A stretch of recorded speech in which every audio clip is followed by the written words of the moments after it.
ప్రేమ్ చామంతి చాలా టెన్షన్ పడుతూ ఉంటారు. అసలు రామచంద్ర ఎక్కడో అర్థం కాక అదే పనిగా తను తెలిసిన దారిలో మొత్తం వెతుకుతూ ఉంటారు. అప్పుడే హర్ష ఫోన్ చేస్తుంటాడు.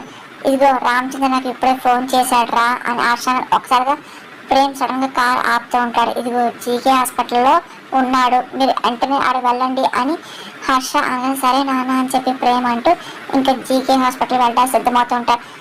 ఆ మాటలు విన్న రోజా ఇంకా త్రిపాఠి కాల్ చేస్తుంటది. ఇదిగో ఆ రామచంద్రయ్య జేకే హాస్పిటల్ చక్కగా ట్రీట్మెంట్ చేసుకున్నా అని చెప్పి తెలిసింది. ఇదిగో వాళ్ళు అక్కడికి వెళ్ళి చేయాల్సిందంతా చేయమని చెప్పండి అని చెప్పి ఇంకా రోజు త్రిపాఠి చెప్తుంది. సరే అని చెప్పి త్రిపాఠి ఇంకా జైలర్కి కాల్ చేస్తుంటాడు. ఇంకా ఎవరైనా సరే రామచంద్ర అంచు చెప్పి ప్లాన్ వేస్తూ ఉంటారు. చామంతి చాలా కంగారు పడుతుంటుంది. వాళ్ళ నాన్నకి ఏం కాకూడదని చెప్పి అనుకుని టెన్షన్ పడుతుంది.